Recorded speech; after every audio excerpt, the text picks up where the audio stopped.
দলীয় পদ হারিয়েছেন বিএনপির বিতর্কিত চেয়ারপারসনের উপদেষ্টা অ্যাডভোকেট ফজলুর রহমান সাহেব।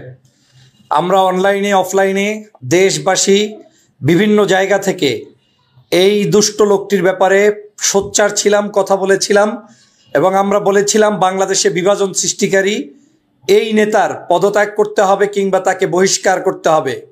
আজকের বিএনপি তাকে 3 মাসের জন্য স্থগিতাদেশ দিয়েছেন এবং তাকে পূর্ণাঙ্গ বহিষ্কারের পথে হয়তো বিএনপি চিন্তা করছেন, কিন্তু 3 মাস বিএনপির পক্ষ থেকে তাকে যে সাজা হিসেবে দেওয়া হয়েছে, স্থগিত করা হয়েছে তার সদস্য পদ সহ সকল পদ থেকে, তাতেই কি সমাধান হয়ে যাচ্ছে বিএনপির?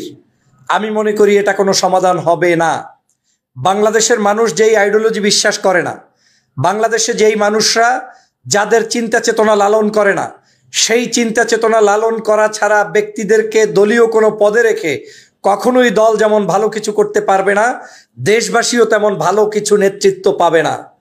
ফজলুর রহমান সাহেব মুক্তিযুদ্ধ দাবি করেন যে তিনি একজন বীর মুক্তিযোদ্ধা, কিন্তু একজন বীর মুক্তিযোদ্ধা হয়ে স্বাধীনতার 54 বছর পরে বাংলাদেশের মানুষের মধ্যে কেওয়াস তৈরির জন্য একদম তার সন্তান সমতুল্য, নাতি সমতুল্য সাধারণ শিক্ষার্থীদের চেয়ে বিচ্ছিরি ভাষায় গালিগালাজ করে চলেছেন। টকশোতে বিভিন্ন জায়গায় গিয়ে বাংলাদেশের বিরুদ্ধে, মানচিত্রের বিরুদ্ধে, বাংলাদেশের 24-এর গণ অভ্যুত্থানের বিরুদ্ধে এবং 24-এর গণ অভ্যুত্থানকে কালো থাবা, কালো শক্তি হিসাবে আখ্যায়িত করেছেন।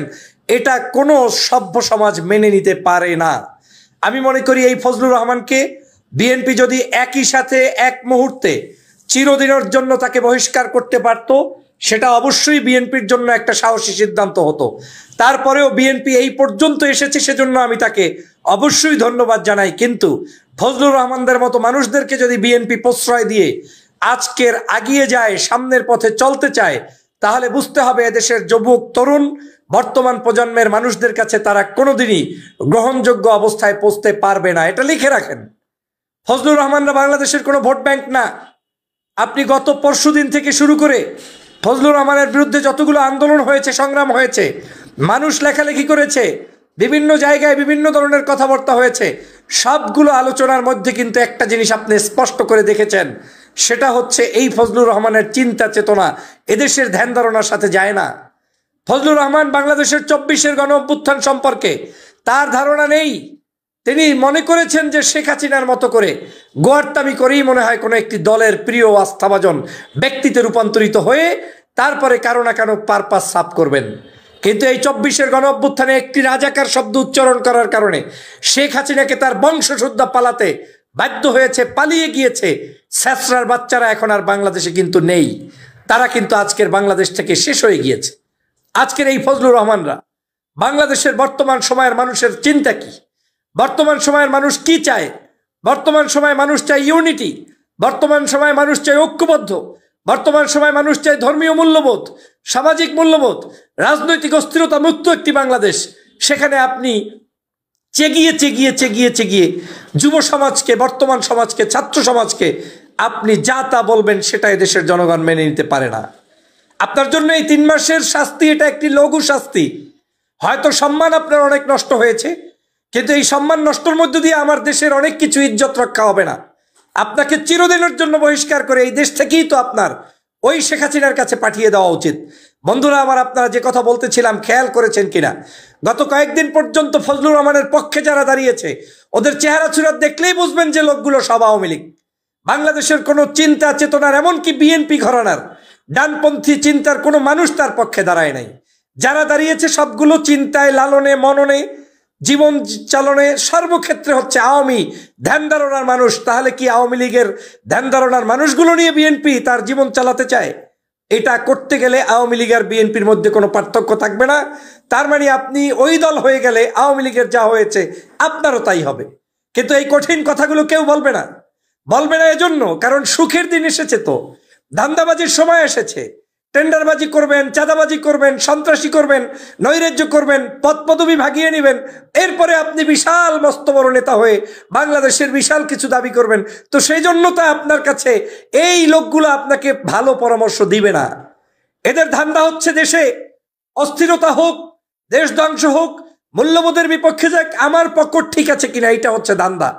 সে কারণে আমি বলছি আজকের অনলাইনে কিছু কিছু লোক বের হয়েছে, যেই লোকগুলো বিএনপির খুব আপন, জিন্দেগিতে কোনোদিন শহীদ রাষ্ট্রপতি জিয়াউর রহমানের স্ত্রী দেশনেত্রী বেগম খালেদা জিয়ার জন্য একদিন কান্না করে নাই, কোনোদিন তার মুক্তির জন্য আন্দোলন করে নাই, কোনোদিন বাংলাদেশে একটি ভালোভাবে সুন্দরভাবে শান্তিতে দেশ রাখার জন্য কোনো তাদের কাজ ছিল না, সেই সকল দুষ্টগুলো এই ফজলুর রহমানের পক্ষে আবার স্টেটমেন্ট দেয়।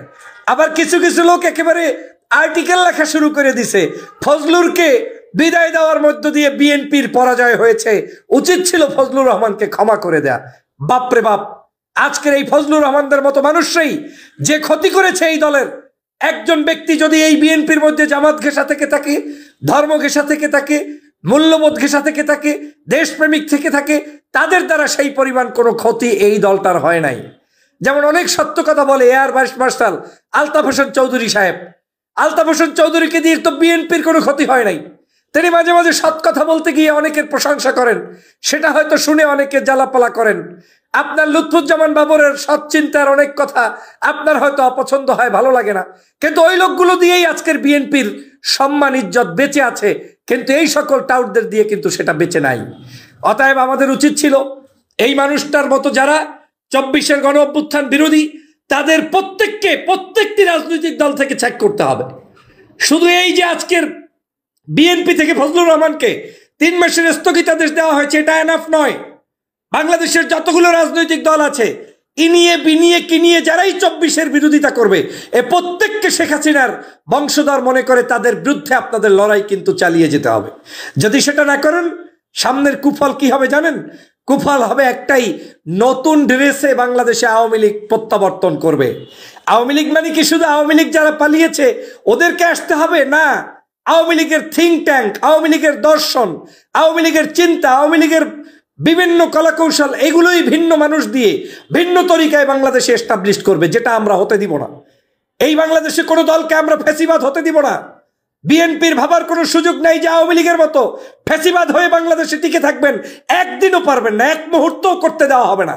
এই বাংলাদেশে কোনো দালাল, কোনো দুষ্ট, সে বিএনপির নাম দিয়ে হোক, জামাত ইসলাম নাম দিয়ে হোক, চরমনের নাম দিয়ে হোক, অন্য দলের নাম দিয়ে হোক, কোনো ফ্যাসিবাদের জায়গা এই বাংলাদেশে আমরা কাউকে করতে দিব না। 24-এর গণ অভ্যুত্থান ফ্যাসিবাদ বানানোর জন্য হয় নাই। 24-এর গণ অভ্যুত্থান হয়েছে সকল গাদ্দার, মুনাফেক, দুষ্ট, বাংলাদেশের দেশবিরোধী, ভারতপ্রেমী ওই সকল দুষ্ট চক্রদেরকে ড্রেনে নিক্ষেপ করার জন্য 24-এর গণ অভ্যুত্থান হয়েছে। অতএব এই 24-এর সাথে গাদ্দারি করে যারাই রাজনীতি করতে চাবেন তারা টিকে থাকতে পারবেন না। সেটা যদি স্বয়ং বৈষম্য বিরোধী আন্দোলনের নেতারা যে দল করেছে, তারাও যদি সেই রকম কোনো কার্যক্রম করতে চায়, তাহলে তারাও কিন্তু আস্থা করে নিক্ষিপ্ত হবে। অতএব 24 আমাদের মুখ খুলে দিয়েছে, চোখ খুলে দিয়েছে, কান খুলে দিয়েছে, আমাদেরকে 24 আগামীর বাংলাদেশ গঠন করার জন্য চেতনা জাগ্রত করে দিয়েছে। এই 24 এমনি এমনি আসে নাই। অনেক দাদাবাবুরা মনে মনে ভাবেন 24 মনে হয় এমনি এমনি এসেছে, না, এমনি আসে নাই। সাইদির রক্তের বিনিময়ে এসেছে। 2013 সালের যেই সকল মানুষদেরকে ফাঁসির কাস্টে ঝুলিয়েছেন সে কারণে এসেছে। আল্লামা মামুনুলকে যে জেলের মধ্যে বন্দি রেখেছেন সে কারণে এসেছে। চরমনের পীরের দাঁতের উপরে আক্রমণ করেছেন সে কারণে এসেছে। সাগররণী সাংবাদিক হত্যা করেছেন সে কারণে এসেছে। 24 এসেছে বাংলাদেশের মানুষদেরকে, ইলিয়াস আলী সহ যে সকল মানুষদেরকে গুম করেছেন, খুন করেছেন সে কারণে এসেছে। 24 এসেছে সেনাবাহিনীর উপরে শাপলা চত্বরে 5ই মের আপনার মানুষদেরকে, আলেমদেরকে মেরেছেন সে কারণে এসেছে। সব কারণ মিলে একটি আল্লাহর পক্ষ থেকে বিশেষ দিন আমরা এই নিয়ামত পেয়েছি, কিন্তু এই নিয়ামত ধ্বংস কাউকে করতে দিব না। অতএব এই ফজলুরদের মতো যত টাউট বাটপার আছে, যারা নিজেদেরকে মনে করে যে 5 তারিখের পরে ওরে বাপরে বাপ, মনে হয় যেন দেশটা বিক্রি করে দিয়েছে, এই দেশ তোমাদের জন্য নয়। তুমি কোন সাহসে বলো যে বাংলাদেশের 24-এর গণ অভ্যুত্থানের 5ই কি বলে আগস্ট সংগঠিত হয়েছে কালো শক্তির হাতে? হ্যাঁ, আবার সেটা কালো শক্তি কারা? জামাত শিবির। কালো শক্তি কারা? অমুক তমুক। এইসব ধান্দাবাজি বন্ধ করতে হবে। শেখ হাসিনার কোনো মিছিল এই দেশে চলবে না। রাজাকার কোনো মিছিল আর চালাতে দেওয়া যাবে না। আলবদর আল শামসের ট্যাগ আর এই দেশে চালাতে দেওয়া যাবে না। ও যারাই দিবে ওইগুলো সব ইন্ডিয়ান দালাল এবং ভারতের তাবেদার এবং ভারতের মদতপুষ্ট অসভ্য। এদের কাছে বাংলাদেশ কোনোদিন আর দেওয়া যাবে না, যাবে না, যাবে না। অতএব সাবধান হতে হবে। আমাদের এই বাংলাদেশকে সম্মিলিতভাবে এগিয়ে নিয়ে যেতে হবে। আমরা বিএনপির ক্ষমতায় আসবে না জামাত ক্ষমতায় আসবে আমাদের সমস্যা নাই। যেই আসবেন ভারতের দালালি করে আসবেন, তাকে কোনোদিন মেনে নেব না, দেওয়া যাবে না। আমাদেরকে স্পষ্ট বাংলাদেশি রাজনীতি করতে হবে, ইসলামী মূল্যবোধ, ধর্মীয় মূল্যবোধ, দলমত, জাতি, ধর্ম নির্বিশেষে হিন্দু, মুসলিম, বৌদ্ধ, খ্রিস্টানের একটি সহ অবস্থানমূলক বাংলাদেশ বিনির্মাণের জন্য 24 হয়েছে, এর বিকল্প নেই। অতএব আজকের যে লঘু শাস্তি ওনার উপরে দেওয়া হয়েছে এটা আমি এনাফ মনে করি না। তারপরেও বিএনপি এতটুকু এগিয়ে এসেছে যে সেজন্য আমি ধন্যবাদ জানাই। কিন্তু আপনারা মনে রাখবেন, শেখ হাসিনা কিন্তু পচা শামুকে পাও কেটে বিদায় নিতে হয়েছে। আপনাদের দৃষ্টিতে পচা শামুক, কিন্তু আমি তো মনে করি এগুলো আল্লাহর পক্ষ থেকে আবাবিল পাখি। না হয় 24 ছাত্র জনতার এই আন্দোলনের মধ্য দিয়ে সারা বাংলাদেশের যে প্রলয়ঙ্কারী ঘূর্ণিঝড় হয়ে শেখ হাসিনার বিদায় হয়েছে, যা কেউ ভাবতেও পারে নাই 15 দিন 10 দিন আগেও, 2 দিন আগেও ভাবতে পারেন নাই, 1 ঘন্টা আগেও ভাবতে পারেন নাই। অতএব এই মহান বিজয়কে আমরা কারো কাছে আমরা বিক্রি করতে দিব না, এবং কোনো দোসরদেরকে এই দেশে থাকতে দিব না। এ বাংলাদেশে কোনো ট্যাগিং এর রাজনীতি চলবে না। এ বাংলাদেশে কোনো ওই পাকিস্তানি না, ইন্ডিয়ানি না, অমুকানি তমুকানি এগুলো চলবে না। বাংলাদেশে আমরা বাংলাদেশি, আমার যার সাথে ইচ্ছা তার সাথে চলবো, যার সাথে ইচ্ছা তার কাছে যাব। পৃথিবীর সমগ্র রাষ্ট্র আমার বন্ধু, পৃথিবীর সমগ্র রাষ্ট্র কোনো সময় আমার শত্রু হবে, সেটা আমার দেশের স্বার্থে হবে। অতএব এই বাংলাদেশে মাথা উঁচু করে দাঁড়ানোর সময় এসেছে।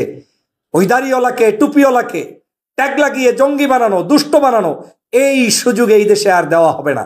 অতএব যারা টকশোতে নতুন একেবারে চান্স পাইয়া যা ইচ্ছা তাই বলছেন, শুধু আজকের আমি স্পষ্ট করে বলতে চাই, শুধু আজকের এই যে ফজলুর রহমানকে বহিষ্কারের মধ্য দিয়ে হবে না, বরং এরকম ফজলু বিএনপির মধ্যে অনেক দলের মধ্যে বিভিন্ন জায়গায় বিভিন্ন নামে বেনামে লুকিয়ে আছে, তাদেরকেও বহিষ্কার করতে হবে। এবং তারা যদি এখন থেকে সতর্ক হয়ে তাদের পথ না চলে, তাহলে তাদের বিরুদ্ধে রাষ্ট্রীয় ব্যবস্থা গ্রহণ করতে হবে। আমাদের এই বাংলাদেশ শান্তিপূর্ণ বাংলাদেশ বিনির্মাণ করতে চাই, এবং এই বাংলাদেশে আমরা যেভাবে বলবো সেইভাবেই বাংলাদেশ চলবে। কোনো গাদ্দারের কথায় বাংলাদেশ চলবে না। স্বাধীন বাংলাদেশে আছি, স্বাধীন বাংলাদেশে থাকবো, সত্যের পক্ষে কথা বলে যাব। সে আমার বিরুদ্ধে হলেও আমি বলবো, সেই প্রত্যাশা ব্যক্ত করছি।